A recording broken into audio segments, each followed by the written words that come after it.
કેટલાક નેતા આપણા પર્વ પરંપરાને અપશબ્દો બોલે છે. બાગેશ્વર ધામમાં બોલ્યા પીએમ મોદી. મધ્યપ્રદેશની 2 દિવસની મુલાકાતે પહોંચેલા વડાપ્રધાન નરેન્દ્ર મોદીએ બાગેશ્વર ધામ પાસે 100 બેડની કેન્સર હોસ્પિટલનો શિલાન્યાસ કર્યો છે. પંડિત ધીરેન્દ્ર શાસ્ત્રીના આમંત્રણ પર છતરપુર પહોંચેલા પીએમ મોદીએ બાલાજીના દર્શન પણ કર્યા હતા. આ દરમિયાન પીએમ મોદીએ જય જયાશંકર ધામના નાદથી સંબોધનની શરૂઆત કરી હતી. પીએમ મોદીએ કહ્યું કે મને ખૂબ ઓછા દિવસોમાં બીજી વખત વીરોની ભૂમિ બુંદેલખંડ પર આવવાનું સૌભાગ્ય પ્રાપ્ત થયું છે. મને આ વખતે બાલાજીએ બોલાવ્યો છે. હનુમાનજીની કૃપાથી આસ્થાનું કેન્દ્ર આરોગ્ય કેન્દ્ર બનવા જઈ રહ્યું છે. નેતાઓનો એક વર્ગ ધર્મની મજાક ઉડાવે છે, લોકોને તોડવાનું કામ કરી રહ્યા છે. ઘણી વખત આવા લોકોનો વિદેશી તાકાતો સાથે આપી દેશ અને ધર્મને નબળો પાડવાનો પ્રયાસ કરતા હોય છે. આ લોકો સદીઓથી હિન્દુ ધર્મનો ઉપયોગ કરીને કોઈને કોઈ ભેષમાં રહેતા હોય છે. તેમણે કહ્યું કે ગુલામીની માનસિકતા ધરાવતા આ લોકો આપણા મંદિરો, આપણા સંતો, સંસ્કૃતિ અને સિદ્ધાંતો પર હુમલા કરતા રહે છે. આ લોકો આપણા તહેવાર પરંપરાઓને અપશબ્દો બોલે છે. જે ધર્મ અને સંસ્કૃતિ પ્રગતિશીલ હોય છે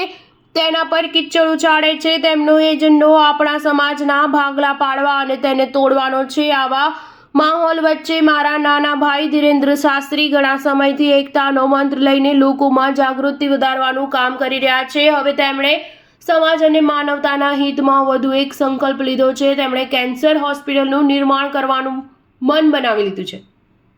બાગેશ્વર ધામ પાસે 100 બેડની કેન્સર હોસ્પિટલના ઉદ્ઘાટન પ્રસંગે પીએમ મોદી સાથે મધ્યપ્રદેશના મુખ્યમંત્રી ડોક્ટર મોહન યાદવ, ખજુરાહોના સાંસદ વીડી શર્મા સહિતના નેતાઓ ઉપસ્થિત રહ્યા હતા. રાષ્ટ્રપતિ દ્રૌપદી મુર્મુ 26 ફેબ્રુઆરીએ બાગેશ્વર ધામ પહોંચશે અને 251 નિરાધાર કન્યાઓના સમૂહ લગ્ન કાર્યક્રમમાં ભાગ લઈ તેમને આશીર્વાદ આપશે. સ્ટાર ન્યૂઝ 7 હંમેશા સચ્ચાઈની સાથે.